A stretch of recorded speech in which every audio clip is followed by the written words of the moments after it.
pues empezamos. Hola, compis. Hola. Hola.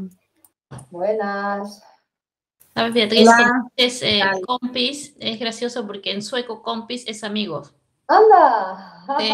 ¡Qué bien! ¡Qué casualidad!, ¿no? Que con lo extraño que es el sueco, que justo esa palabra signifique eso. Hola. Sí, así.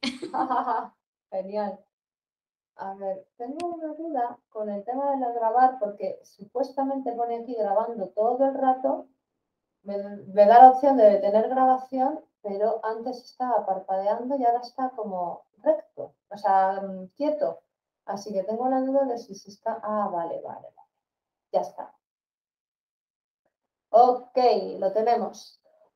Bueno, entonces, seguimos, ¿no? ¿Estamos bien? ¿Alguna preguntita? ¿Cómo vais, chicos? Que sé que el inicio, lógicamente, es más teórico. Ya iremos metiendo en materia con más cosas prácticas, pero de momento, ¿cómo vais? Bien, sí, muy bien. Aprendiendo cosas. Sí, muy bien explicado. Genial, muchas gracias. Estupendo. Bueno, pues vamos a continuar. Ya vamos directamente a temas de conceptos de medicina china, mucho más concretos. Ya sí que empezamos a profundizar un poco más en detalles. A ver, vamos a ir a lo de esta presentación que se hace un poco de lío. Por favor, confirmadme si estáis viendo la presentación. Sí, se ve la pantalla, chiquitita. Sí, correcto. Ahora lo veis más grande, ¿cierto? Sí, mejor. Vale, muy bien. Bueno, pues nada, han incluido aquí en los apuntes unas breves pinceladas de los antecedentes históricos. Más que nada, bueno, pues para recalcar el hecho de que desde el mismo origen del nacimiento de la medicina china, que insisto, no fue algo que de repente un día nació y evolucionó de forma uniforme, igual para todos, ¿no? Al final es un conglomerado de saberes, de épocas distintas, de regiones distintas, etcétera, pero en las que hay ciertas premisas comunes, como por ejemplo el hecho de considerar de forma inequívoca la alimentación como una parte vinculada a la medicina, teniendo en cuenta que el concepto de medicina de hace 3000 años no era el que tenemos ahora. Era un concepto más eso de prevención, de sanación, de vivir conforme a las leyes de la naturaleza, a las leyes de lo divino, del mandato celeste, como lo mencionan en muchos textos clásicos, para mantener la buena salud y la armonía. Entonces, estos primeros dietistas y las referencias más antiguas, estamos hablando del siglo XII a.C., nada menos, formaban parte del personal médico y su misión era prevenir enfermedades, ya no solo escogiendo los mejores alimentos según la persona y la temporada, sino también preparándolos, que es lo que hemos dicho, lo que he dicho antes hace un rato, de que la manera de preparar los alimentos también condiciona sus características.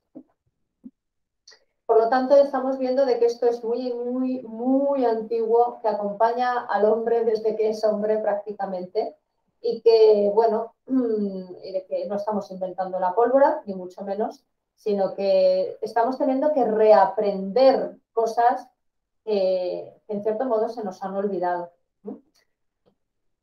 Luego, bueno, hay muchas referencias. El Huang Dinei, que es uno de los, si no el gran clásico de la medicina china, ya te advierte sobre los peligros de una alimentación incorrecta y, al contrario, una alimentación adecuada constituye una herramienta eficaz e indispensable en el mantenimiento de la salud y en la corrección de enfermedades.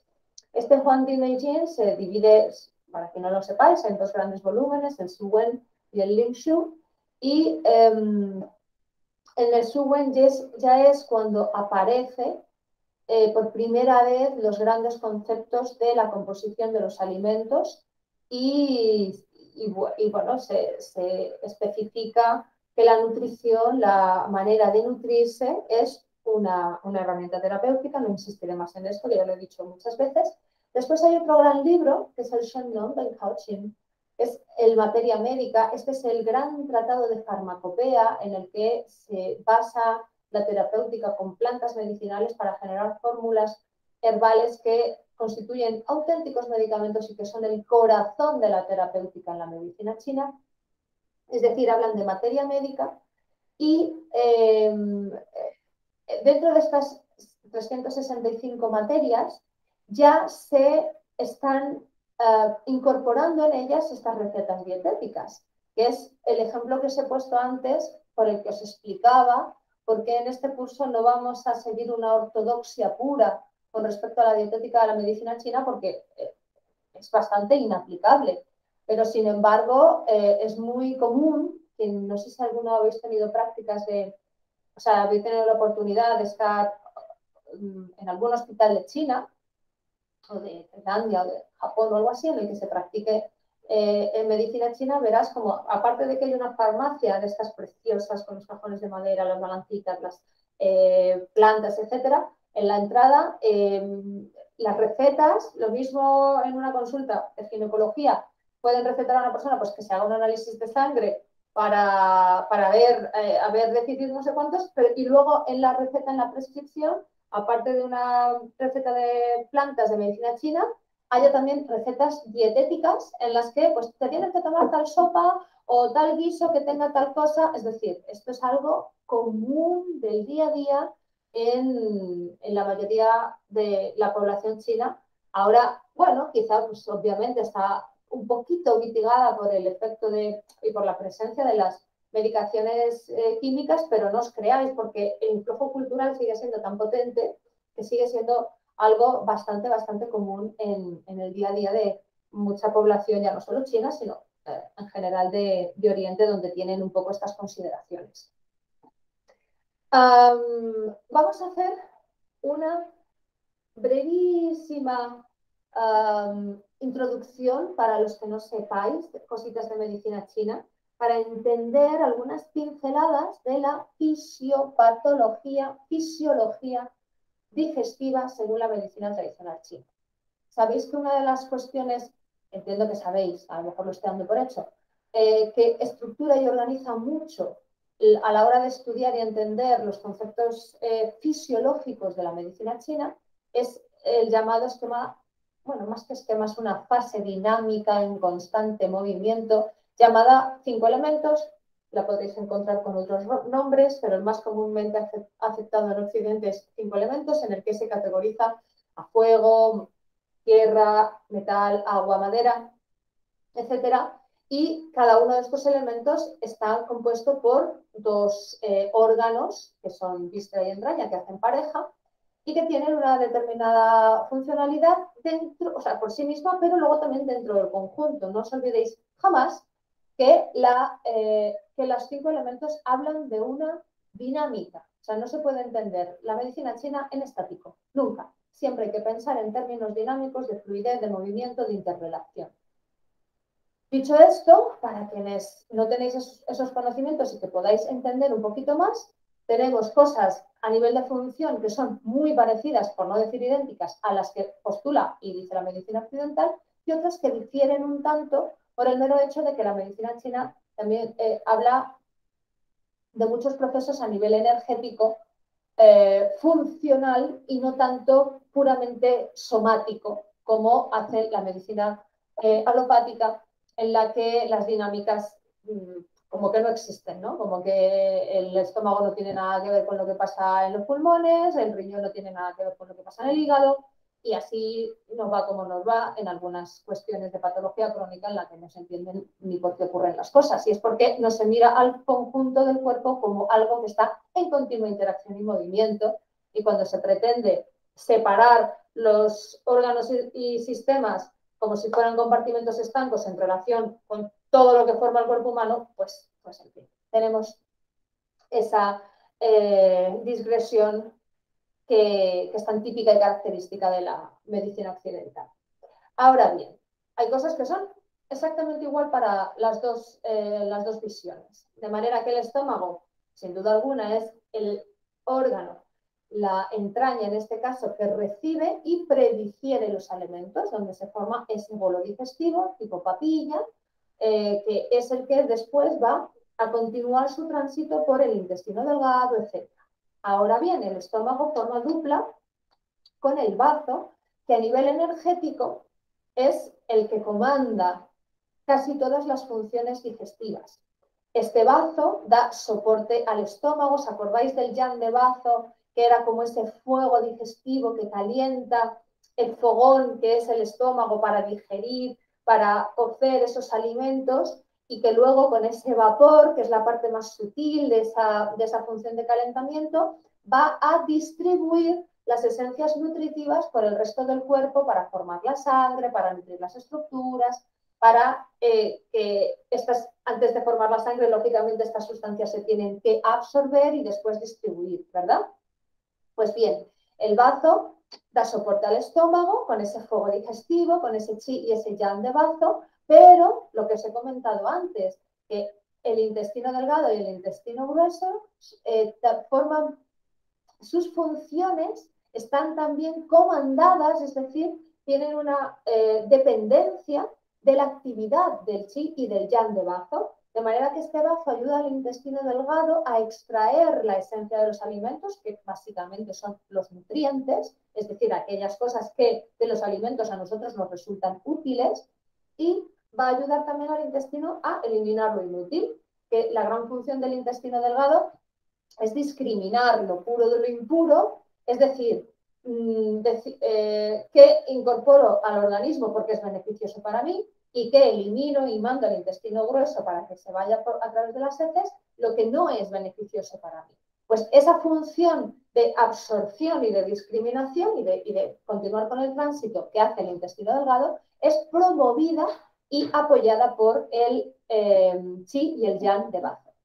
Y lo dicho, ¿no? Lo que he comentado antes, para que el bazo realice esta transformación necesita calor para cocer los alimentos y que se asimilen bien. Cuando no funciona adecuadamente, por errores dietéticos, un exceso de pensamiento repetitivo que consume mucho los recursos del bazo, por mucho cansancio y poco descanso, etcétera, etcétera, este bazo va perdiendo la capacidad de hacer bien sus funciones y entonces es cuando aparece menos, o sea, tiene menos capacidad de cocer y de dar soporte a estas funciones digestivas. Hay peor absorción de nutrientes, hay más acumulación de humedad, que la humedad es un término que se utiliza muchísimo en medicina china y que básicamente viene a significar la generación de productos no asimilables de los procesos digestivos, que muchas veces es el moco, o sea, el moco que se genera a nivel interno, la acumulación de líquidos, el estancamiento de líquidos a nivel interno, que puede ser muy sutil, o puede ser sumamente denso, como es cuando ya aparece la flema y el TAN, que se forman quistes, tumoraciones, bloqueos, cosas puramente que se pueden tocar, se pueden extraer, es decir, los gradientes que pueden alcanzar esos productos no bien asimilados como mal producto de una digestión ineficaz, nosotros en la medicina china los llamamos pues con los términos de humedad, flema. Esto es algo que vais a escuchar mucho a lo largo de estas clases y que al menos os vayáis familiarizando y entendáis, aunque sea a grosso modo, a qué nos estamos refiriendo. Después el riñón es el origen del yang. El yang de riñón es el origen del yang de bazo y que va a calentar al yang de bazo para que éste pueda cocer los alimentos, de manera que si el riñón en su función yang está debilitado por un exceso de cansancio, mucha exposición al frío, enfermedades crónicas, una herencia congénita un tanto deficiente, desde el mismo origen el yang de bazo puede estar fallando porque no está bien alimentado y bien soportado por ese yang de riñón, que es el que en la base le está proporcionando actividad. Después, dentro de la función digestiva, tenemos que meter lógicamente al hígado y a la vesícula. Estos corresponden al elemento madera en medicina china, forman pareja víscera y entraña, y sabemos claramente que tanto el hígado como la vesícula en medicina occidental también tienen funciones digestivas para absorber, o sea, para digerir las grasas, el alcohol, los medicamentos, que se nos olvida muchas veces que también se ingiere y por una cantidad inmensa de población mucha medicación, y que eso también tiene que ser digerido y que eso también deja su rastro y sus efectos a nivel de digestión, de cómo afecta a la mucosa digestiva, tanto la del estómago como la de los intestinos, particularmente la del intestino delgado, pero el que se encarga de metabolizar y dar salida a los productos metabólicos de esos medicamentos, de esas grasas, también de otras sustancias tóxicas como el tabaco al final, si se inhala, no solo llega a los pulmones, por esófago, llega al estómago y al final acaba también teniendo que ser metabolizado gracias a esa acción hepática. Y entonces lo que hace este hígado es que controla el drenaje y la evacuación. El drenaje en el sentido de metabolizar aquellas cosas que tienen que ser filtradas, depuradas, quitadas para que no vayan a la circulación general.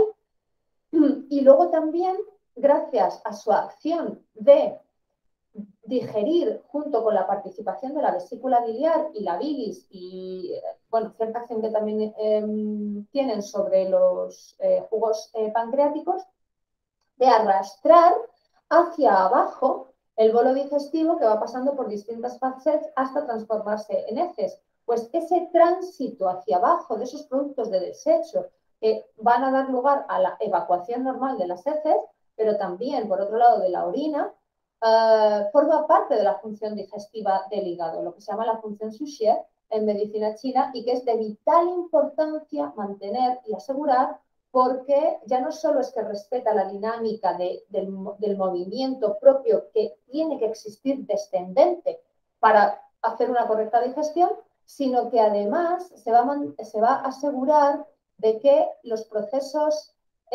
sean armónicos, a tiempo y en consistencia con todo el conjunto de acciones que se tienen que dar de forma simultánea para que haya una buena digestión y absorción y de nutrientes y asimilación de lo que no es nutriente.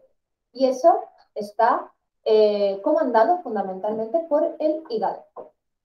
Y luego la vesícula biliar cumple también una función importante, porque a través de la bilis, que es un producto sumamente refinado, sumamente puro, de gran eficacia, de gran valor biológico, va a conseguir digerir ciertas cosas y ayudar a que eso sea asimilable por el organismo, que sin la presencia de esto sería muy, muy complicado. Por eso, por ejemplo, cuando alguien es muy intolerante a tomar grasas del tipo que sea, sobre todo las de origen animal, inmediatamente tenemos que pensar qué está ocurriendo con la dinámica de esa vesícula. Por poneros un ejemplo muy sencillo, pero muy común y que seguramente os haya podido pasar, o a alguien de vuestro entorno, y digáis, ay, ¿qué pasa con esa vesícula? Y luego el intestino delgado, lógicamente, ya os he comentado lo que hace. Aquí no está puesto intestino grueso, termina de absorber parte de lo que pueda ser útil para el organismo, fundamentalmente agua y electrolitos, porque en todo este proceso digestivo se mueve una gran cantidad de líquidos. De hecho, entre lo que se mueve en estómago más lo que luego se mueve en intestinos, estamos hablando de, en una digestión normal, unos 7 litros de líquidos, de los cuales aproximadamente se reabsorben 2. Y parte de esa reabsorción final de líquidos y de electrolitos se produce en el intestino grueso, que luego tiene la misión importante, lógicamente, de sacar hacia afuera, en un tránsito lo más regular posible, todos esos desechos que han sido filtrados y puestos ahí para que se elimine. Por eso el estreñimiento es una patología que hay que revertir lo antes posible, o es una situación que se tiene que regular lo antes posible, porque la acumulación de esos tóxicos y de todas esas sustancias de desechos en en el interior del intestino supone un riesgo para el cuerpo porque, claro, pensar que las paredes de la mucosa intestinal están profundamente vascularizadas, lo que significa que esas heces, con todo lo que hay ahí, está en contacto con capilares sanguíneos que captan también parte de esas toxinas. Por eso la gente que tiene estreñimiento habitual tiene un montón de problemas relacionados con la sobreintoxicación orgánica que puede afectar a un montonazo de funciones y muchas de ellas a nivel cognitivo. Bueno, y si nos ponemos a profundizar, no acabamos. Es decir, que ojito, ¿qué pasa con la regularidad en el intestino grueso? Y después veis aquí que pone esta cosa tan rara, Sanxiao. Esto obviamente lo comento para quienes no tienen aún conocimientos de medicina china, que es lo que os he mencionado antes del triple calentador, de los 3 fogones. Es una especie de división clean anatómica, no necesariamente física, sino que en la que los fisiólogos de medicina china explican las vías de comunicación que existen entre las diferentes funciones orgánicas y por qué, y dan una visión muy interesante de cómo el movimiento entre las diferentes funciones se retroalimenta de los feedbacks orgánicos, etcétera, etcétera. Al final es una manera de explicar dinámicas dentro del organismo. Y este Sanxiao, este Yao medio, el fogón de la parte media del cuerpo que correspondería fundamentalmente a las funciones digestivas, pues está encargado de facilitar con sus dinámicas adecuadas, es decir, con sus procesos metabólicos adecuados, una digestión, absorción y distribución de los nutrientes óptima. ¿Alguna cosita, compis, que queráis preguntar o aclarar? Entiendo que no, porque no decís algo. No, por ahora no. Vale, lo digo sobre todo para los que tenéis así, que quizá esta parte os quede un poco más desconocida, pero bueno, al fin y al cabo estamos, aunque mencione cosas como el chi, el yang, el no sé qué, creo que a nivel de función se entiende bastante bien, ¿verdad? Sí, si no, al repasar esta tarde, mañana se podría... Si Exacto, sí, por supuesto. Vale. Y además pensar que estamos empezando, estos son conceptos que vamos a ir tocando y viendo, es decir, habrá tiempo para sentar y por supuesto para preguntar si fuera necesario. Vale, gracias. A ti. Y bueno, igual que hemos comentado antes, teniendo en cuenta que el centro, la base y el eje de la buena salud digestiva es la tierra, es decir, el bazo y el estómago, la mayor parte de las precauciones y demás van a ir orientadas a reforzar la correcta función del chi de bazo y estómago, pero lógicamente cuando tengamos ya otras áreas afectadas tendremos que jugar con diferentes elementos pues para bajar calor o purgar o eliminar humedad o calentar tal cosa, pero siempre teniendo en cuenta que debemos preservar la salud y la funcionalidad del bazo y del estómago. Y ya que nos metemos en lo que son las grandes características, las grandes cualidades que la medicina china otorga a los alimentos y que la diferencia de otras consideraciones dietéticas de disciplinas pues como la alopática o la ayurveda, aunque la ayurveda y la medicina china en este sentido muchos otros se parecen bastante por esa concepción global que tienen, pero estos conceptos de los que vamos a hablar ahora son súper propios de la medicina china y presentan una lógica y un abordaje profundo de las características de los alimentos que no te da otra perspectiva. Porque del mismo modo que en medicina occidental se estudia hasta el más mínimo detalle la característica, la composición de los alimentos en función de los nutrientes y te puedes empapuzar de todos los detallitos de los hidratos o de los diferentes tipos de lípidos, con qué proteínas se asocian, dónde están en el cuerpo, qué funciones y qué pasa, no sé qué. Sin embargo, toda esa profundidad no va a tener en cuenta nunca el tema de la naturaleza interna, la actividad por color y por sabor, la temperatura en la que se toma y el tipo de cocción de los alimentos, que va a hacer que varíe y que por lo tanto tenga otras funciones dentro del cuerpo.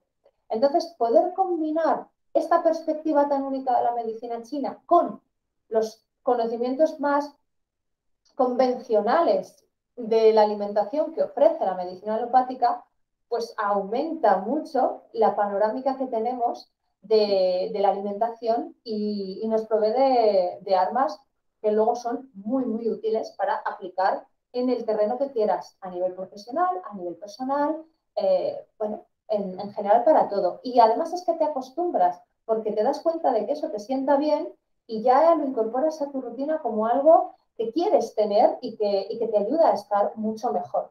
Y son conceptos muy sencillos, pero súper aplicables, ya veréis.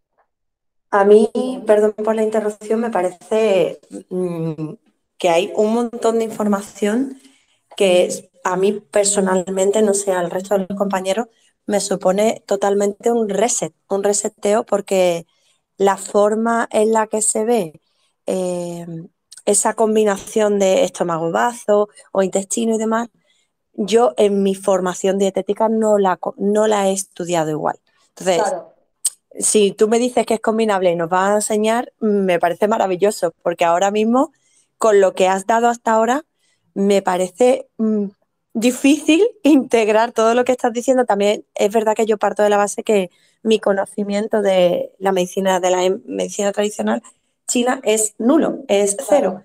Entonces, quizás por eso me está costando más seguirte. Claro, claro, es lógico y eso es lo que os he comentado antes, que a quienes no tengáis esa base o a quienes la tengáis, pero como le ha pasado a Alain, que decía, se me han olvidado algunas cosas porque lo estudié hace unos años y como no lo tal, es una manera de entender el cuerpo humano que ofrece panorámicas totalmente distintas. De hecho, uno de los primeros y probablemente el reto más grande que ofrece la medicina china al estudiante occidental cuando por primera vez nos acercamos a ella es el tener que cambiar el chip total y absolutamente. Totalmente, Claro, totalmente. porque tanto si lo empiezas a estudiar ya con una base de ciencias de la salud, ¿no? Pues para quienes trabajamos en salud y nos hemos formado, ¿no? Con ese rigor, con no sé qué, no sé cuántos, pero con un conocimiento determinado. Te planteas estudiar otra cosa como la medicina china, ¡boom!, te vuela la cabeza. Te vuela la cabeza y tienes que estar dispuesto a hacer ese reset, no a desaprender, porque todo es perfectamente combinable. Es más, Integrar esto dentro de tu... exacto, integrar. Lo que pasa es que tienes que estar dispuesto a aceptar que durante un tiempito, hasta que interiorices los conceptos, vas a andar un poco más perdido, que es algo que al occidental, por la educación que hemos recibido y por la manera en la que está estructurada nuestra forma de pensamiento, nos da mucho miedo, porque tenemos que tener, parece que si no tenemos el control y como la certeza sobre algo, vamos perdidos. Y no pasa nada por andar un poquito, transitar un poco de camino entre niebla. No pasa nada, porque si vas siguiendo, avanzando en ello con los ojos y la mente abierta, llega un momento en el que hace todo. ¡Clac! ¡Clac! ¡Clac! Y encajan las piezas y ya no solo lo entiendes, sino que de repente el puzzle que tú tenías montado con tu conocimiento hace ¡pum! Y se agranda. Compis que estudiáis medicina china, ¿es o no es verdad lo que estoy diciendo? Sí, es verdad. Como yo dije, es como una cadena, todo va enchufado con otro. Entonces, cuando tú hablas del yin, ya sé que va a ese aspecto. Cuando hablas del vaso, sé que va el hígado, el pulmón, todo es un complemento. Todo es como una cadena, todo va ligado a algo. Exacto. Y por eso te digo que ahora no, es normal que te sientas un pelín perdida. Hola, es tu primera aproximación a esto. O sea, lo raro sería que no estuvieses un pelín perdida. Lo que te digo es, primero, pregunta lo que consideres oportuno. Segundo, confía, que lo vas a entender.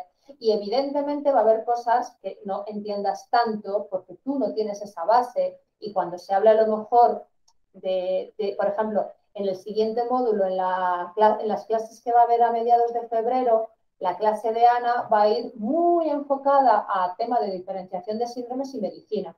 Pues quizá en esa base en esa clase digas, hostia, qué mareo. No te acopies en absoluto, porque cuando después de esa clase y después de las que tengamos en marzo, conmigo de nuevo, completemos el temario y lo puedas ver ya con una cierta perspectiva, que es como mejor se ven las cosas, dirás, ay, espera, ahora lo entiendo mejor. Y además, no necesitas, quizá tú no necesitas saber esa diferenciación de síndromes para poder usar estos conceptos.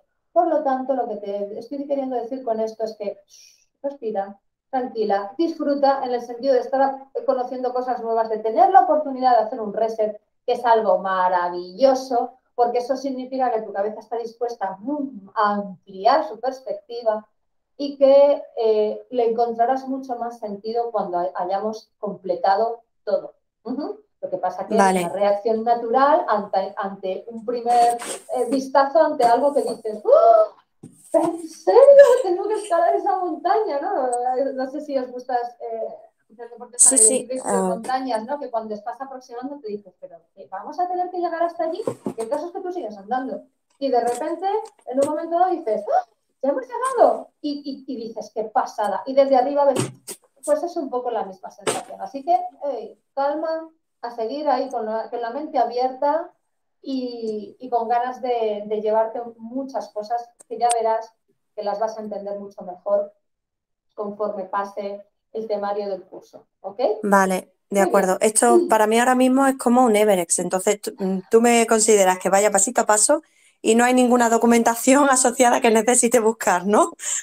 Hombre, sí, claro que hay. Lo que pasa que ya sería meterte en temas de medicina china y a lo mejor tú sola te puedes hacer un lío. Oye, que si quieres leer al respecto, hay información a tutiplén y algún textito te podría mandar por si te interesa. Y si ves que no te aturulla, pues entonces adelante. Si ves que te aturulla, paras un poquito y cuando hayas avanzado un pelín más, pues agradecería algo de información complementaria, la verdad. Vale, pues lo tomo en cuenta y Gracias. te enviaré y te pondré en el grupo. Gracias. Lo voy a apuntar. Muy bien, pues entonces estaba diciendo, aquí en estos conceptos en los que nos metemos ya, son muy propios de la medicina china con respecto a la caracterización de los alimentos. Y tiene 4 grandes categorizaciones: naturaleza, color, sabor y temperatura. Lo de la naturaleza es lo que muchas veces más como que descuadra, porque dices, ¿la naturaleza de qué? Porque hablamos de frío, caliente, pero eso no es temperatura.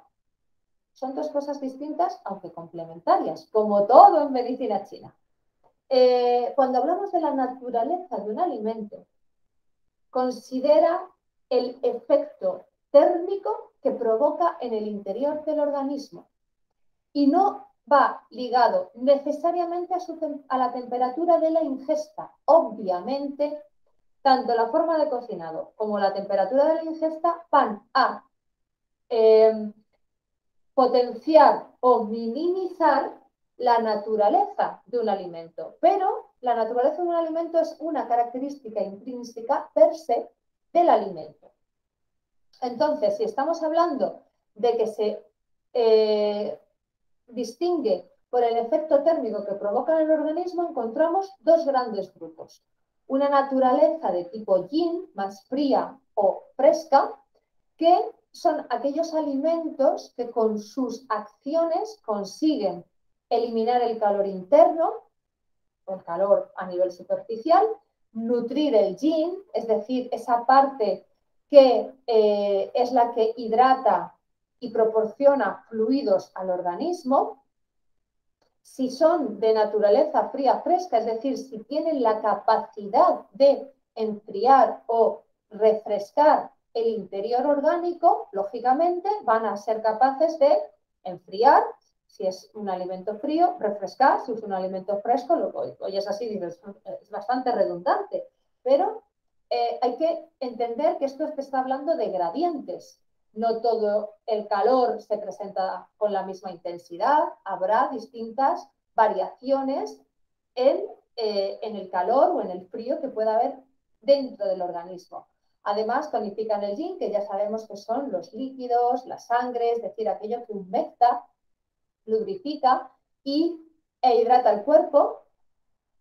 Como son de naturaleza fría y fresca, es decir, de naturaleza yin, tienen la capacidad de sedar el calor, y ese calor, que muchas veces cursa con sintomatología que irrita el sistema nervioso e irrita la cognición, estos alimentos van a estar también indicados en aquellos casos donde haya que sedar, es decir, generar un efecto calmante, donde haya que bajar el ritmo porque el calor acelera, y en unos casos, por ejemplo, de hipertensión, de arritmias, etcétera, donde haya calor, ya sea calor por insuficiencia o calor por exceso, tendremos que bajar el ritmo metabólico, enfriar, ralentizar y volver al equilibrio a eso que está yendo demasiado rápido, y al mismo tiempo nutren, porque lógicamente si estoy tonificando el yin, que incluye la sangre, que incluye los líquidos, estoy nutriendo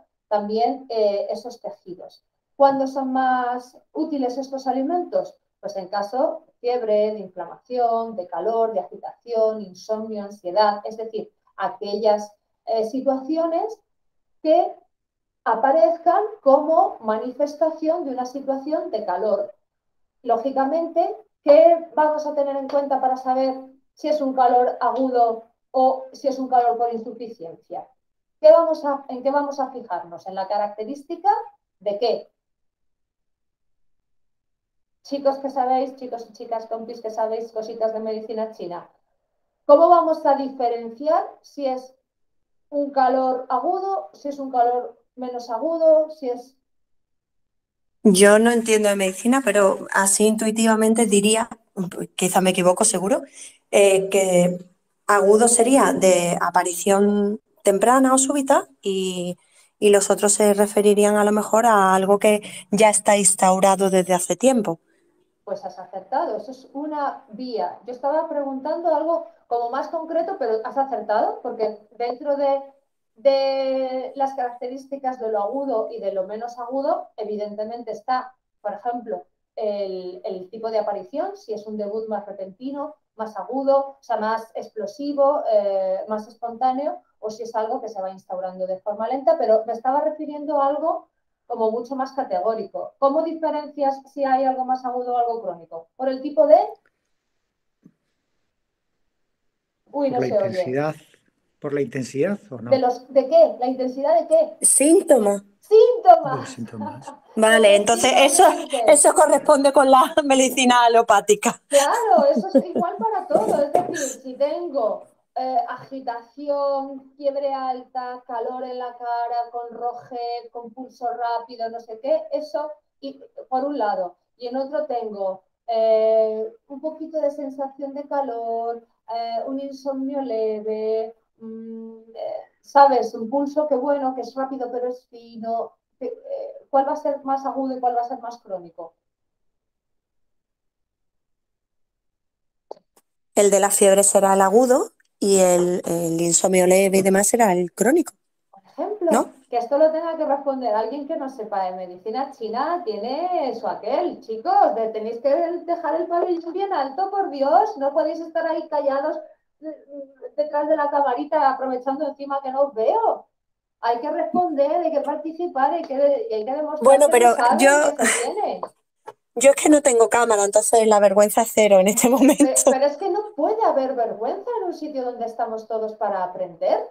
Y además es que las preguntas creo que son como de primero de primaria. ¿Cómo distingues un cuadro agudo de uno crónico? Por la sintomatología. O sea, me parece que es algo ultra básico. No estoy preguntando cuestiones difíciles. Entonces, no sé muy bien si es que os estáis muriendo del aburrimiento, si es que estáis, si os habéis ido porque como no os veo, ¡hala, vámonos! O lo que sea, y no estáis siguiendo la clase. Pero en serio, son cuestiones muy sencillas y que, ojito, tú vas a tener que discriminar a la hora de utilizar esto, porque al fin y al cabo, si tú estás aquí haciendo este curso es porque lo quieres utilizar para algo. Entonces, si estas preguntas que van dirigidas a ir poniendo desde ya en práctica, porque esto ya es poner en práctica estos conocimientos, no lo quieres utilizar, no quieres ponerlo en práctica, pues entonces, en fin, no lo estás aprovechando todo lo que podrías. Pero bueno,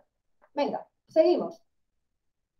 ¿Qué pasa? Que estos alimentos frescos y fríos, obviamente, están ahí para usarse, pero habrá que tener una precaución. Y esta precaución la hemos dicho ya antes, la he mencionado, la he recalcado y la volvemos a poner para que se vuelva a recalcar, porque nunca será suficiente el recordar que un consumo excesivo de alimentos de naturaleza fría, temperatura fría y o crudos, no solo pueden, si es habitual o si es excesivo de una forma puntual, pero en un mal momento, por ejemplo, una noche de invierno, van a debilitar la esfera digestiva, dañando a la dinámica del chi y al calentamiento del yang de bazo y producir sintomatología o directamente generar patología si es de forma habitual. Por lo tanto, el uso de estos alimentos frescos y tibios, además de que se tendrá que moderar con otros de naturaleza neutra, etcétera, tendrá que estar controlado y restringido en el tiempo hasta conseguir la acción deseada. ¿Sí o no? Sí. Sí, claro. Vale, gracias por contestar. Y luego tenemos el otro grupo de alimentos según su naturaleza, que lógicamente si unos eran de tibio, fresco y frío de naturaleza yin, están los de naturaleza yang, que son aquellos alimentos tibios y calientes. Y lógicamente se utilizarán unos u otros en función del gradiente de frío que haya que reducir. Obviamente calienta en el interior. Uy, vaya. Estoy aquí con un portamina, va a salir volando. Se emplean, lógicamente, en los casos donde haya frío, tanto interno como externo, y este frío interno, lo más habitual es que se produzca por esos errores dietéticos en bebida y en comida. En situaciones crónicas también habrá, en situaciones crónicas con una gran insuficiencia de base, suele haber también frío interno por la falta de función que va consumiendo la actividad metabólica del yang de riñón y del yang de bazo. Normalmente en las situaciones crónicas con debilidad asociada suele haber mucha humedad interna, que aunque se puede combinar con frío o con calor, cuando es una enfermedad consuntiva, normalmente se inclina hacia el lado del frío, y luego ese frío externo, pues es obvio que también tiene mucho que ver con la exposición a los factores climáticos, que son cuestiones que en la mayoría de los casos uno no tiene en cuenta, pero que condicionan muchísimo. Anda, que no ocurre en pleno verano cortes de digestión, gastroenteritis y cosas similares por estar comiendo muy ligeros de ropas, tomando bebidas frías, con hielo o no sé qué, en un sitio con aire acondicionado en el que tú entras, le vienes sudando de la calle porque hace calor, vas con tu tirantito, tu manguita corta, tus chanclas, te sientas a tomar cerveza, una Coca-Cola o lo que sea con frío, que si luego te comes un helado, no sé cuánto, si metes el aire acondicionado, enfriando todo tu sistema superficial y haciendo que tu estómago se vaya al garete. Eso pasa así. O estos días así, que hace un tiempete bastante majo, durante el día te quedas sentado en una terraza, pero te da la sombra en los pies, o se te quedan los pies fríos y tú estás ahí con lo que sea que te estés tomando. Pero yo no tuve sensación de frío. Es que no necesitas necesariamente tener sensación de frío para que tu cuerpo se esté enfriando por un exceso de exposición a un factor climático determinado. Entonces, ahí el frío externo, que es el primer paso para los resfriados, pero también para afecciones de carácter muscular o reumáticas, para que te moleste toda la zona alta del cuerpo, etcétera, muchas veces viene por eso. Y podemos contrarrestarlo también a través de la alimentación. Como son tibios y calientes, son de naturaleza yang, favorecen las funciones del yang de bazo y por lo tanto facilitan las funciones metabólicas. Al fin y al cabo, como os he explicado antes, el metabolismo funciona en base a reacciones bioquímicas y eso necesita un catalizador, es decir, es como una chispa. Hablando de forma estricta, es un proceso en el que se utiliza y se genera calor, en cierto modo. Al fin y al cabo, todas las reacciones están mediadas por esa activación mediante el calor, ya sea por una enzima, un cofactor o lo que sea. En este caso, la medicina china te dice que eso es el yang y la medicina alopática lo llama de otras formas. Pero viene a ser lo mismo. De manera que estos alimentos tibios y calientes facilitan el metabolismo y las funciones orgánicas. Y, claro está, son más útiles en aquellos estados pues, que pueden ser agudos, porque obviamente puede haber un frío agudo, un dolor reumático, una condición así que venga por un factor climático o dietético, yo que sé. Te pongo el ejemplo de un paciente. Es que me zampé una tarrina entera de esta de medio litro de Häagen-Dazs por la noche. Pues vamos, pues evidentemente eso es un exceso de alimento frío y con azúcar y con no sé qué y con lácteos. O sea, la papeleta de frío y humedad que tenía montada era espantosa. Y eso puede ser una situación aguda de frío, ya sea interna o externa, pero también ese frío en los estados crónicos donde existe ya fatiga, debilidad, dolores continuos, etcétera, etcétera. Y sería también un buen momento donde utilizar alimentos de esta naturaleza tibio-caliente. Y luego, como todo lo que ocurre en medicina china, hay un punto de equilibrio, de moderación, de modulación, y para eso tenemos ahí a los alimentos de naturaleza neutra. Estos alimentos tienen sobre todo un efecto regulador y moderan la naturaleza de otros compuestos que en el caso de que tengamos que utilizar algún agente más extremo, más caliente o más frío, pues siempre se pone un elemento neutro para moderar y para hacer que eso sea mucho más digestivo y asimilable por el estómago. A ver, son las 13:38. Como hemos empezado la clase pura y dura del temario a las 10:30 por, bueno, las presentaciones y si me da tiempo que empezar a llegar a todo el mundo, os propongo, ¿hacemos los 5 minutos de descanso y terminamos a las 2:30 o seguimos un poco del tirón y terminamos como al cuarto o así? Seguimos el tirón por mi parte. Yo creo que también, ¿no? Vale, sí. Yo también. Vale, Bien. pues seguimos.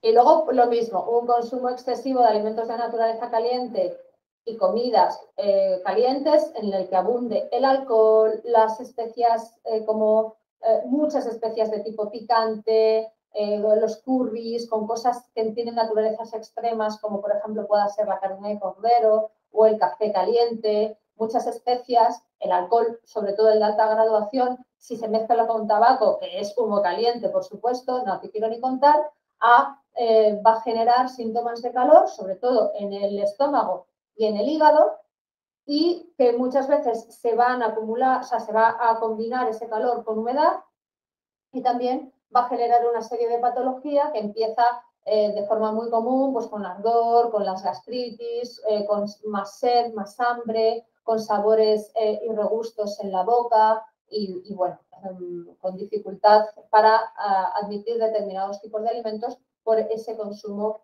excesivo. Sabemos que los alimentos se pueden modificar en función de cómo se preparen. No todas las formas de cocinado van a generar las mismas reacciones en los alimentos. De hecho, ya hemos puesto un ejemplo que ha mencionado la compi de pues, determinados hidratos cuando se cocinan hervidos y luego se enfrían son beneficiosos para tal. Es decir, la manera de cocinar importa porque va a otorgar determinadas cualidades a los alimentos y por lo tanto potenciar o disminuir su naturaleza interna. De modo que encontramos en esta escala la parte más extrema en la parte yin, en la parte fría, en la parte fresca, es a los alimentos crudos, pues todo lo que se tome en crudo, evidentemente la fruta entra ahí en juego, pero veremos luego que mucha fruta, hay pocas frutas como tales, pocas que sean puramente frías, hay más, o sea, están más en los rangos intermedios de temperatura, salvo aquellas que son muy, muy de temporada, como el melón o la sandía, que lógicamente solo se dan de forma natural en verano, porque es la única época del año en la que de forma natural están indicadas para comerlas así. O sea, tomar ahora que vas a los mercados y ves sandías y melones en enero, es que es como el ejemplo del gazpacho, es como no, esto no está hecho para ser tomado en esta época del año, porque su naturaleza de por sí ya es fría y encima lo sacas de la nevera y encima van crudos, o sea, apaga y vámonos. Después están los germinados. Bueno, hablando de los crudos, una cosa interesante es que si a ti te apetece comerte algo crudo, una ensalada, tal, no sé qué, en invierno, el truco es que lo saques antes de la nevera, que no te lo comas según lo saques de la nevera. Si sabes que vas a comer eso, sácalo por lo menos una hora antes que se atempere. O si no da tiempo, a lo mejor añade algo que esté salteado, pues yo qué sé, algo que puedas saltear y que puedas añadir a la ensalada de manera que ya atempere ya no solo la temperatura, sino también la naturaleza. O sea, esto, insisto, estamos hablando de invierno, cuando llegue verano, pues las cosas son distintas, porque además vivimos en un sitio donde llegamos a temperaturas muy, muy altas y nuestro cuerpo admite esas preparaciones en crudo y frías, pero en ese momento del año. Si no, hay que usar la cabeza y pensar qué es lo que le viene bien al cuerpo. Después, en el siguiente gradiente, menos extremo, pero todavía bastante frío, de gin, están los productos germinados. Después tendríamos el hervido y al vapor dentro de esta franja más neutra. Hervido y vapor son esas preparaciones mucho más saludables, mucho más neutras, mucho menos extremas. Después ya vamos con el salteado. El salteado es una preparación muy interesante. De hecho, mucha comida de las zonas de Oriente donde no hace mucho frío son salteados, porque es una cocción muy rápida de los alimentos sin cocerlos en exceso. O sea, los salteados tienen que tener las verduras, las cositas al dente, que todavía mantengan ese punto de frescor, pero que ya hayan sido sometidos a un poco de acción del fuego, de manera que reducen esa naturaleza tan fría que tendrían en caso de estar crudos. O sea, que el salteado también es una opción muy interesante. Y luego a la brasa ya empieza a ser más calentito, frito, y lo más caliente de todo es al horno. Después, entonces, claro, ¿qué pasa? Que si, por ejemplo, a un alimento de naturaleza caliente, como es la carne de cordero, la asamos y nos la comemos en pleno verano, acompañado con vino y un licor impuro después de comer, pues vas a meter una cantidad de calor al cuerpo que vas a estar luego, pues este tipo de cosas, para que se vayan incorporando, ¿no? Y que vayáis pensando en vuestra alimentación habitual y cómo coméis las cosas, si habéis notado que esto os afecta o no. Pasa mucho en estos cursos que alguien te dice, ay, yo soy vegetariana y estoy cansada todo el día, siempre tengo frío, la ves paliducha, blanquita, así, sin gran desarrollo muscular, y dices, ¿cuántas cosas crudas comes? ¿Cuántos tal? Muchísimo. Venga, pues empieza a calentar las cosas. En vez de ensalada por la noche, tómate una crema de verduras que esté calentita. Haz un salteado a no sé cuántos. Y a las 2 semanas te escribe y te dice, oye, maravilla. Porque hay que ayudar al cuerpo a funcionar mejor. Y fijaos qué sencillo es, teniendo en cuenta estas cosas y el sentido común. Otra cuestión, bueno, ya lo he mencionado, la naturaleza, el método de la elaboración y la temperatura de consumo van a generar unos efectos a nivel interno u otros según estemos considerando estas cuestiones. ¿Cuándo más hay que tener en cuenta la naturaleza de los alimentos? Pues en función de la persona a la que se lo estamos dando. No he mencionado desde el principio que una de las cuestiones es la prevención y la individualización, que tiene que ser algo dinámico y que se adapte a la circunstancia de la persona, del momento, etc.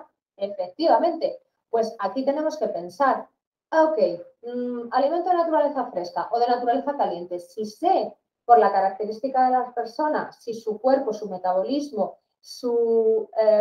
o la patología que está manifestando es de carácter yang, pues con más calor, con más agudo, con más hipermetabolismo, tendré que trabajar a nivel dietético teniendo en cuenta moderar esos efectos de expresión del yang con alimentos más frescos o neutros, o sea, los alimentos de los extremos fríos o muy fríos, que también lo hay, caliente o muy caliente, se usan de manera muy puntual y muy poco tiempo. Siempre se va a tender a utilizar combinaciones más moderadas para no generar efectos perniciosos por utilizar esos extremos. Esto se entiende, ¿verdad? Sí, sí. ¿Sí? Bueno, al menos lo entienden 2 personas. Espero que todos los demás también lo entiendan, aunque no hayan dicho nada. Luego también, pues eso, se potencia frescos y neutros en una situación donde predomina el yang. Las cualidades yang, me quiero referir. De forma moderada, alimentos tibios, porque recordemos que tendremos que proteger el qué. ¿Qué hay que proteger? Todo el rato cuando estemos bazo y estómago. Bazo y estómago, exacto. Y aunque haya una cualidad yang que queremos moderar, si solo metemos frescos y neutros, estaremos también a la larga perjudicando a ese bazo y estómago y por lo tanto moderadamente alimentos tibios para moderar la naturaleza que pudiera ser más tendente al frescor con esos alimentos frescos o neutros. Y por supuesto, en una situación donde manifiestamente hay un yang así más evidenciado, evitar tomar alimentos extremos, por ejemplo, los fríos, insisto, habría que ver la circunstancia y de manera muy puntual, podrían estar permitidos, pero los que de ninguna manera estarían permitidos serían los calientes o los muy calientes. Y eso, bueno, pues creo que no hace falta ni explicarlo. Y del mismo modo actuaríamos, pero en el lado inverso, en una situación donde lo que predomina son los síntomas de yin. Frío, estancamiento, enlentecimiento de funciones, alteración de líquidos orgánicos con retención, etcétera, etcétera, que tendremos que hacer, modificar y neutralizar esa tendencia hacia la condición yin a través de alimentos tibios y neutros, la franja más moderada, aportar un poquitín de alimentos frescos para moderar, porque siempre hay que moderar en este punto, o sea, al otro lado era claramente porque tenemos que proteger el chi de bazo y estómago, pero es que resulta, que no lo he comentado hasta ahora, que del mismo modo que ese chi yang de bazo es como el estandarte que más hay que proteger en las funciones digestivas, como pareja del bazo, el estómago es un elemento que tiende a sufrir más de insuficiencia de yin, es decir, que por toda la cantidad de líquidos que manejan su función, sí, necesita estar hidratado y necesita que no haya demasiado calor, igual que necesita que no haya demasiado frío, pero si no tenemos cuidado con preservar el adecuado yin de estómago, también podemos tener problemas. Y por eso, en estas situaciones donde vamos a priorizar alimentos tibios y neutros, de forma moderada, es decir, en una dosis bajita, pero teniéndolo en cuenta, habrá que introducir algún alimento fresco, nunca frío. Del mismo modo que antes se podía, en determinadas circunstancias y según la sintomatología, añadir de manera puntual alimentos calientes y, por supuesto, evitar los fríos y los muy fríos. Y exactamente lo mismo en función de la patología. Si es una patología de tipo frío, ¿qué va a predominar? Pues alimentos de naturaleza tibia y neutra, exactamente igual que antes. Exactamente igual que antes. ¿Y en qué nos vamos a basar para determinar el tiempo, la intensidad de la intervención y la cantidad de alimentos que nos vamos a permitir tibios, neutros o frescos o calientes, dado el caso? ¿En qué nos vamos a basar para determinar la intensidad de la dosis? Os he hecho esta pregunta hace un rato, pero con otras palabras distintas. ¿En los síntomas? En los síntomas. Claro, ¿En qué te vas a basar si no? ¿Se os ocurre alguna otra cosa en la que te pudieras basar para saber cuál es la dosis que tienes que dar de algo? Me da igual que sea alimento, medicina, me da igual. ¿En qué cosa te vas a basar para utilizar una dosis u otra? En los síntomas, siempre. Vale, claro, siempre, efectivamente, siempre, sin lugar a dudas. Ya está, no hay más. Es que es más, no se me ocurre otra circunstancia en la que te pudieras basar en los síntomas. Así que hay que hacer una buena distinción de cuáles son esos síntomas, cuáles son los prioritarios, cuáles son los secundarios para poder actuar de manera coherente al objetivo que queramos lograr. ¿Esto ha quedado absolutamente claro para todo el mundo? Sí. Sí. Sí. Vale, perfecto. Bueno, pues no redundo en lo de patología tipo calor porque es obvio que es lo mismo que he comentado antes, solo que en el sentido inverso. Y vamos a seguir redundando en lo mismo. Más uso de la naturaleza de los alimentos, según la estación del año. He mencionado antes lo esencial que resulta seguir una alimentación de temporada. Esto es, comer lo que te da la naturaleza en cada momento del año.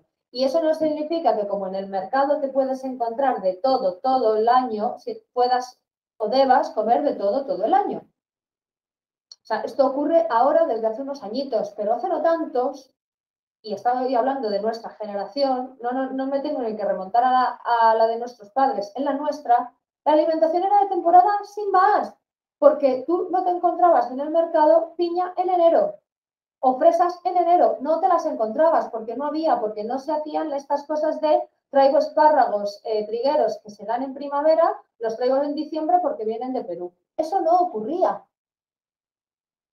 Ahora hay de todo y entonces es como, bueno, ¿puedo comer de todo el año?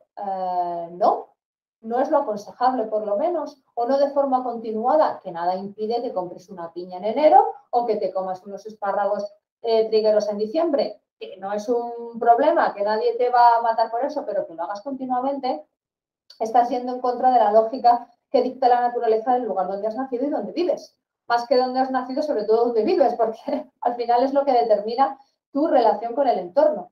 De modo que esto es lógica pura. Si estamos en invierno, ¿vamos a hincharnos a tomar cosas frías, crudas y en cualquier momento del día? ¿Sería terapéutico hacer eso? No. No. Pues ya está. No tengo mucho más que añadir en este sentido. Y como no son cosas que haya que explicar, sino que es pura lógica y además lo tenéis en los apuntes y lo vais a tener en la presentación, pues obviamente no le voy a dedicar más tiempo. Vale, esto es más de lo mismo. Seguimos. ¿Qué ves? Muy bien. Otra categoría de los alimentos, según la medicina china. Os he dicho que había 4. Naturaleza, color, sabor y temperatura. Y ahora vamos a ver el color. Esto es muy interesante. De hecho, en el módulo 3 vamos a ver las relaciones conceptuales que existen entre las propiedades organolépticas de los alimentos, esto es color y sabor, con las sustancias que tienen y por qué tienen las acciones que tienen en función de esas sustancias que serían distintas en función del color que tengan y del sabor que tengan. Esto significa que estos señores chinos que hace tantos años ya le daban tanta importancia a esto, es porque no necesitaban saber si un alimento tiene licopeno o compuestos sulfurados o antiocianinas para saber qué efectos podían tener esos alimentos en el cuerpo. Y ellos lo mencionaban con aquello que podían ver y sentir como el color o como el sabor. De todas formas, sabemos que los colores son vibraciones, que nuestro cuerpo tiene su propio campo magnético, que cada órgano también actúa en función de un electromagnetismo determinado, es decir, de una vibración, y que, por lo tanto, el tropismo que los alimentos, según su color, es decir, su vibración, tienen y desarrollan por los diferentes órganos, van a estar en relación a que la frecuencia vibracional sea más o menos parecida. Por lo tanto, empezamos con el rojo. El rojo en la medicina china está asociado al elemento fuego, que es corazón e intestino delgado, pero también pericardio y Sanjiao. Se dice que el color rojo promueve la circulación de la sangre, tonifica el organismo, porque al promover la circulación de la sangre, lógicamente está llevando nutrientes y oxígeno a todas las células y, lógicamente, calienta. ¿Qué mantiene la termorregulación del organismo? Una buena circulación sanguínea, un buen sistema superficial de defensa también. Pero si la sangre no llega a los músculos, a los colaterales pequeños, etcétera, etcétera, no llega tampoco los factores de termorregulación. Por tanto, este color rojo, que está tan relacionado con la salud cardiovascular, tiene esa capacidad de promover, nutrir la sangre, la esencia sanguínea y al mismo tiempo, por derivación, lógicamente, tonificar y calentar el organismo.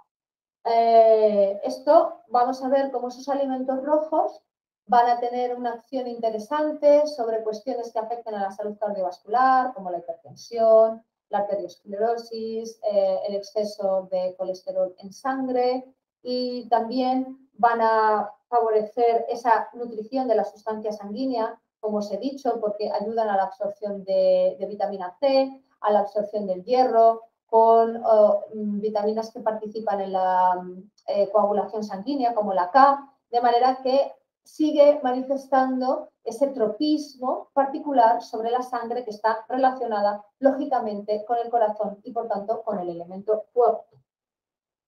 Después tenemos el color amarillo, que tiene afinidad por el elemento tierra. Hay que mencionar que no solo son los amarillos puros y duros, sino esa gama de colores entre el amarillo, naranja, marronáceo, que tienen muchos alimentos. La mayoría de los cereales, si os fijáis, corresponde a esta categoría de color. Estoy pensando en los cereales tal cual, es decir, no pienses, o sea, si tú coges una espiga de trigo ya madura o el arroz, que viene tal cual lo coges, no son blancos. El arroz es blanco cuando le quitas la cáscara, pero el arroz integral es más marroncito. Lo mismo ocurre con la inmensa mayoría de los cereales maduros, que tienen un tono entre doradito, pardo, bueno, en esa gama, y luego muchas frutas también, con esa variedad también llegando a los naranjas, pero sin duda alguna los grandes grupos de hidratos, ¿verdad?, corresponden a estos colores, lo cual también nos hace ver que hemos dicho que los hidratos son la base fundamental de la alimentación porque son la fuente primaria de obtención de energía por parte del organismo. Si están asociados al elemento tierra, al bazo y el estómago, que son la fuente de la alimentación del resto del organismo, empezamos a entender un montón de cosas y a ver la relación profunda que tienen. Son los colores que nutren en profundidad, que estabilizan, que equilibran las funciones y que templan. Y además, muchos de ellos, ya lo veremos cuando veamos lo de los sabores, que ya empezaremos mañana con eso, están asociados al sabor dulce. Por lo tanto, también están, bueno, no me adelanto. No quiero meter más información de la que corresponde al momento para aquellas personas que están viendo esto por primera vez. Como ejemplos, pues por ejemplo, vemos la papaya, los betacarotenos que están presentes, por ejemplo, en la zanahoria, por poner uno de los ejemplos más habituales, la calabaza, son elementos naranjas, que todos ellos tienen la capacidad, pues por un lado, de ser antioxidantes, pero también de ayudar en la digestión, de ayudar en la secreción de jugos gástricos, de trabajar sobre funciones que tienen que ver con la digestión, como estamos viendo en esto de los betacarotenos, es decir, favorecen, protegen, tonifican las funciones que están asociadas a la tierra, al bazo y al estómago, que es el elemento con el que estos colores tienen afinidad. Después, el verde. Los alimentos de color verde los asociamos directamente como alimentos saludables, ¿no? Cuando pensamos en alimentos verdes, todo el mundo piensa en verduras y todo el mundo piensa en que son cosas saludables, ¿verdad? O sea, es algo que de manera innata tenemos asociado, como que el verde es un producto sano, es un producto bueno, que nos va a ayudar sí o sí en en nuestra alimentación y además se asocian con regímenes de adelgazamiento, con limpieza, con depuración, y es que así es. Es un color que tiene más tropismo por el elemento madera, es decir, hígado y vesícula biliar, que como ya hemos visto antes, entre otras muchas cosas, tienen una función fundamental a la hora de metabolizar, drenar y detoxificar el organismo. De manera que este color verde tonifica la sangre de hígado, ayuda a la desintoxicación, a la depuración, porque es un color que ya veremos que tiene para que tenga esa coloración, los compuestos que hacen que tengan ese color son grandes antioxidantes, también aportan mucha fibra que arrastra y moviliza las heces, por lo tanto puede captar toda esa cantidad de toxinas y movilizarla hacia abajo, es decir, que tiene una función dual ya no solo por el aspecto bioquímico, sino también por el aspecto físico. Y físico me refiero porque la fibra, al fin y al cabo, una de las cosas que hace de las funciones de limpieza las hace por arrastre. O sea, ya no es una función tanto química, sino física.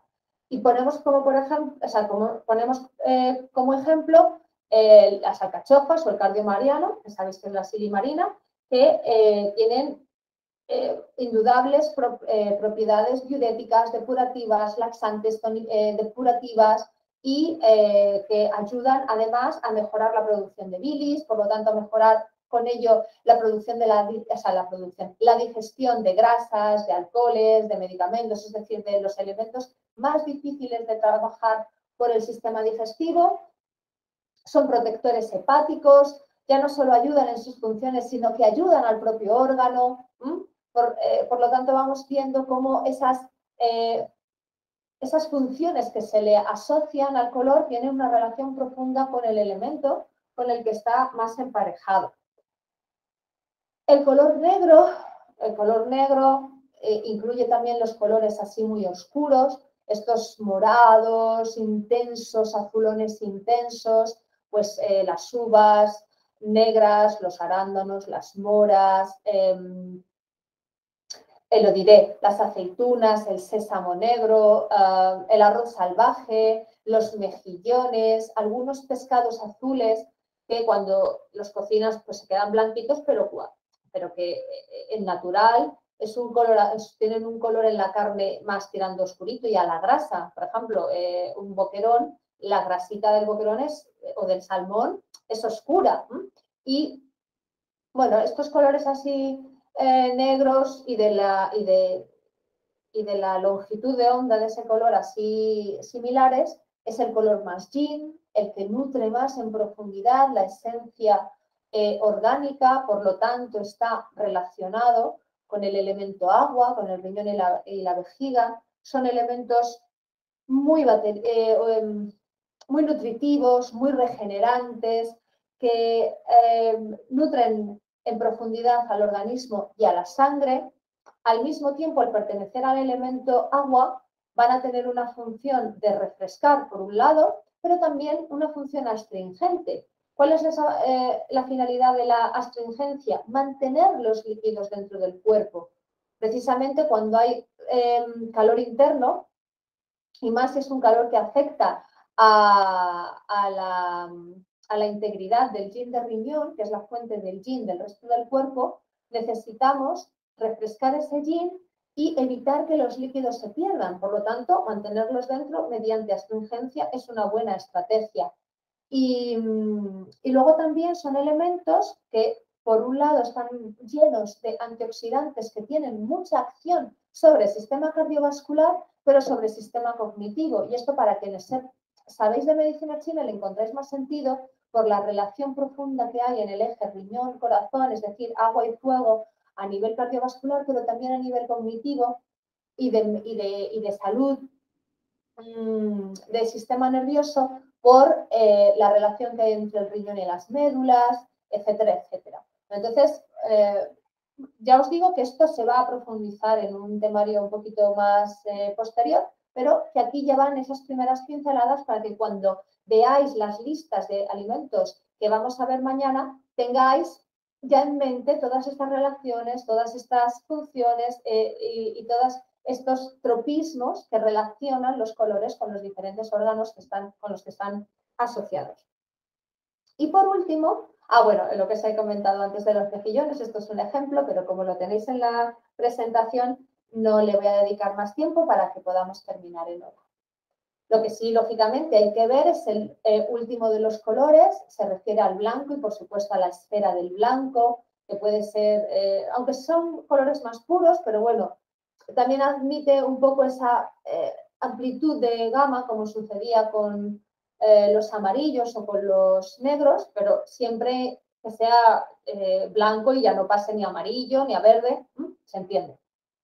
El blanco está relacionado con el elemento metal, por lo tanto, con el pulmón y el intestino grueso, que como elemento, o sea, ya como órganos son dos de los grandes emuntorios del cuerpo. Los emuntorios son aquellos órganos y tejidos que están encargados, que entre sus funciones tienen la de depurar y limpiar el organismo.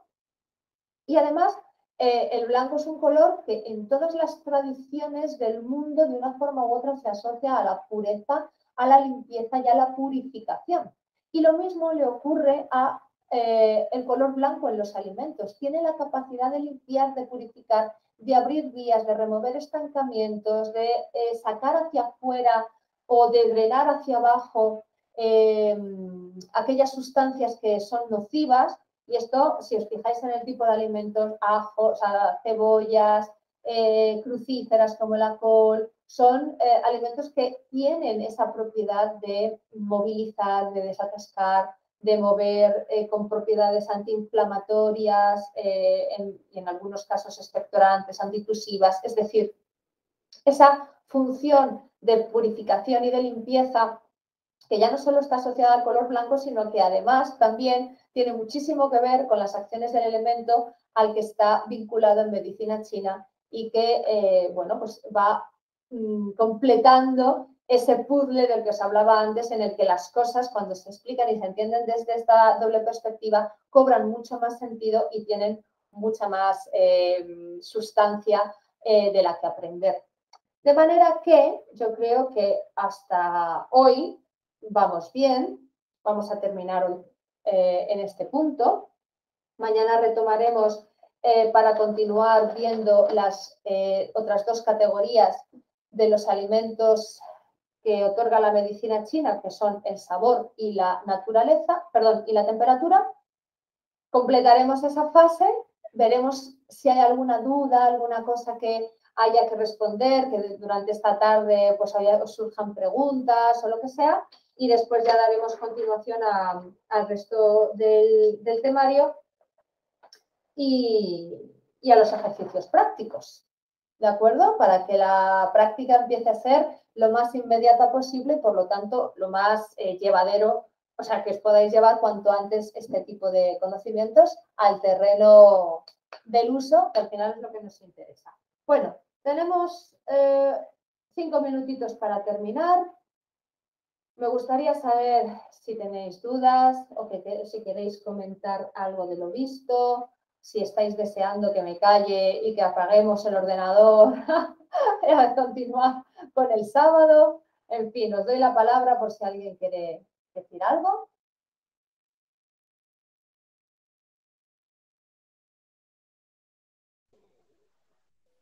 Vaya. No, yo solo quería preguntar eso, que en próximas semanas, o sea, si no es mañana, en las próximas clases, si se pueden preguntar y resolver dudas, o mejor por correo o por WhatsApp, para eso como... Hombre, las dudas, lo ideal es resolverlas en el momento. Porque, primero, la duda que te surge en el momento, seguro que no solo te responde a ti, sino que va a responder a más compañeros, segurísimo, porque siempre pasa eso. Y porque estando sobre el temario, esa duda está más fresca, se resuelve mejor que no luego tener que ponerte a escribirlo y no sé qué y no sé cuántos y demás. Así que yo os aconsejo que las dudas que surjan durante la clase o, por ejemplo, después, pero que mañana nos vamos a volver a ver y haya dudas, que se hagan en el momento, que para eso es siempre mucho más práctico. ¿Tienes alguna duda ahora en concreto, Sonia? te quieras plantear. Me lo repaso esta tarde y demás, digo, por comentártelo mañana o quizá mejor por WhatsApp para no interrumpir, pero mejor en clase, ¿vale? Sí, yo creo que es más práctico porque ya te digo que tu duda va a resolver dudas de otras personas casi con toda seguridad. Vale. Tenía ¿Vale? una consulta Claro, adelante. en el elemento tierra amarillo. Sí. Tenemos el jengibre, pero hace tiempo yo pregunté a una doctora también de medicina china y ella me comentó que el jengibre tiene que ser cuidadoso porque puede atacar el hígado. ¿Esto es verdad o es...? Esa pregunta siempre he tenido, pero no la he hecho antes. El jengibre es de hecho en muchísimas fórmulas de hierbas, es decir, materia Farmacopea, sí, se usa mucho en en farmacopea, está casi en todas. como en dietética, se utiliza muchísimo el jengibre fresco. Otra cosa es el jengibre seco, que ya tiene una naturaleza muy caliente y que se utiliza de forma muy, muy concreta para situaciones de frío interno y demás. Pero el jengibre fresco de forma moderada es un gran tónico digestivo.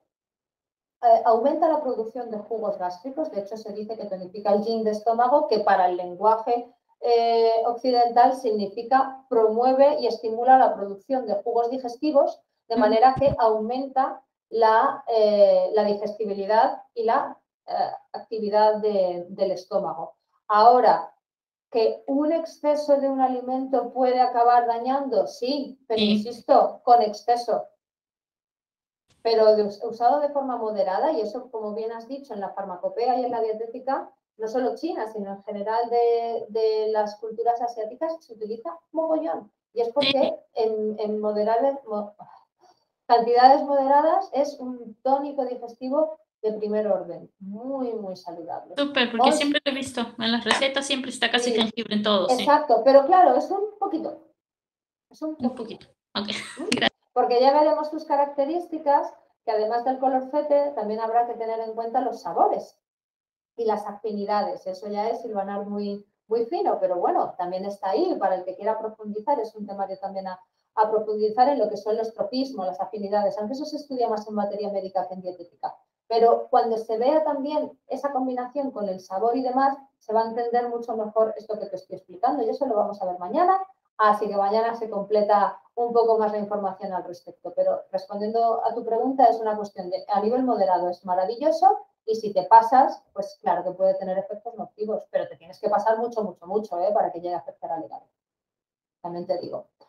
Monse, que has levantado la manita, dime. Sí, Beatriz, una pregunta. A ver, una cosa es la personalidad de la persona cuando tú la ves, la constitución yin o yang. Constitución, sí, exacto. Constitución, sí, correcto. Pero, por ejemplo, en personas que vienen en consulta que pueden estar muy polimedicadas, ¿le altera esa medicaciones que puedan llegar a tomar? ¿Le puede llegar a alterar su constitución? ¿O no? Por supuestísimo. Claro, entonces tú ¿qué atacas más ahí? ¿Cómo abordas tú los síntomas? Dependiendo, es que volvemos a lo todo mismo. ¿Cómo determinas la clínica? La clínica es al final lo que te va a orientar siempre en primer lugar y luego ya vas perfilando. Evidentemente los polimedicados están súper alterados en muchas cosas. Hay que también ver el tipo de medicación. Por ejemplo, los antibióticos, los protectores, y hago así muchas veces porque es casi una ironía, de estómago. Los ansiolíticos son fármacos que son muy fríos y que desecan. De manera que esa gente que toma o ha tomado de forma habitual y continua ese tipo de fármacos con mucha frecuencia suelen tener un fuego digestivo muy bajo. Suelen tener frío interno, aparte de, por supuesto, de una microbiota devastada y un hígado bastante sobrepasadito y por lo tanto con toxicidad interna por la sobrecarga hepática. Luego hay otro tipo de medicamentos, la mayoría enfrían y secan, la mayoría. Y luego hay otro tipo de medicamentos como los anticolesterol, los que trabajan sobre el tema del colesterol y no sé cuántos, que bueno, pueden promover, es que no quiero liaros, pero ayudan o contribuyen en una situación muy prolongada a generar como humedad, aunque este es un tema que iremos viendo, pero en general la mayoría de los alimentos, de los medicamentos enfrían. Y por supuesto que hay que tenerlo en cuenta, entre otras cosas porque la inmensa mayoría de nuestros pacientes toman medicación y de esa inmensa mayoría un porcentaje demasiado alto, mucha medicación. Por lo tanto, te sueles encontrar síntomas contradictorios de no le sienta bien tal cosa de comida, prefiere la bebida templada, no sé cuántos, pero luego tiene a lo mejor calor en la parte interna, o sea, en la parte arriba. Son síntomas contradictorios porque habría que ver en qué situación patológica está, pero te está diciendo, no tolero el agua fría, si como tal cosa que tenga grasa me sienta fatal y tengo las digestiones pesadas. ¿Eso qué te habla de ti? ¿De una cosa aguda o una cosa más crónica, más de insuficiencia? No, a mí esto, visto así, de una cosa muy aguda en principio ahora. Pues lo has visto mal. Sí, insisto. Crónica, ¿no? Claro, y de frío. No aguanta la comida, imagínate, no tolera bien las grasas. No aguanta la bebida fría y tiene que tomar las cositas templadas o calentitas y no sé qué, y tiene digestiones pesadas. Pero bueno, también le preguntaría si esto desde cuándo lo tiene, ¿no? Esto es sintomatología. Porque Claro. si me dice que que lo tiene desde hace, yo qué sé, Sí, desde sí, hace 6 meses, yo diría, hombre, pero si me dice que es de hace una semana. Sí, pero puede ser, es decir, el que sea algo que no haya cronificado, es que aquí estamos utilizando estamos utilizando como sinónimos crónico e insuficiencia. Y no siempre es lo mismo. Perdonadme porque el error ha partido desde, lo he generado yo. Es verdad que algo crónico técnicamente es aquella cuestión que se manifiesta por más de 6 meses en adelante. Sin embargo, yo aquí me estaba refiriendo, y perdonad por la confusión, a una situación de insuficiencia o de exceso, es decir, de una función digestiva que es eficaz y funciona bien o una función que ya está tocada y que por lo tanto va tendiendo a la pérdida de eficacia, al enlentecimiento, a la malfunción. Eso es claramente insuficiencia. Eso no es un cuadro de exceso. ¿Sí? Ahora sí se entiende Sí, qué ahora quiero sí, decir. vale, sí. Perdonad, es verdad que lo he expresado mal al hacer una equivalencia entre crónico e insuficiencia, que no necesariamente es lo mismo. Entonces, volviendo a este ejemplo, una persona con esa sintomatología que estaba comentando, que está evidenciando con esa sintomatología digestiva, ¿algo por insuficiencia o algo por exceso? Sí. Por insuficiencia, ¿verdad? Por insuficiencia, sí. Y encima tenemos aquí un factor muy importante a la hora de entender la naturaleza. No tolera la bebida fría. ¿Qué te está diciendo? Pues que tiene, repasaré los apuntes. Pues que hay frío interno. Que Si no tiene se tolera frío la comida, o sea, es igual que si tú tienes mucho frío y no aguantas bien el frío, es porque tú tienes frío en tu o sea, que organismo. que tiene una naturaleza yin. No sabemos, solamente con esos datos, no podemos determinar que su naturaleza sea yin, pero sabemos que hay una condición yin sin más. Vale. No tolera la bebida fría, no la aguanta. Entonces, ahí estamos ya teniendo un dato clave de, hostia, pues no le voy a poder dar cosas frías, Vale. porque no las va a tolerar. Eso me habla de que está manifestando una condición yin. Para hablar de que su naturaleza es yin, tendría que tener más datos. Pero fíjate, con ese dato tú ya estás sabiendo que hay una condición que está transcurriendo en ese instante que es de naturaleza yin. Por lo tanto, no le vas a dar cosas frías ni cosas frescas, le vas a dar neutros, tibios, cosas que no estén crudas, nada de, pues eso, nada de tomar comida no cocinada y más por la noche, que es el momento más yin del día. Es decir, ya tienes un montón de vías de actuación. No solo escoger el alimento por su naturaleza, sino también la temperatura a la que la toma, el cocinado en el que tendría que estar hecho y el momento del día. O sea, fíjate, ya estamos hablando de 4 cosas que sabes que puedes hacer con un solo dato. Vale, muy ¿Ok? bien. Sí, sí, gracias. No hay de qué. ¿Alguna otra pregunta?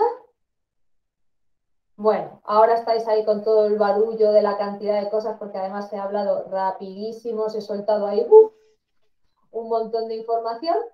Confío que tengáis una buena tarde, que disfrutéis del sábado, que si os da tiempo antes de mañana que le deis un repasín a las cosas y que nada, que nos vemos mañana a las 10 de nuevo. Un besito, feliz tarde de sábado Igualmente.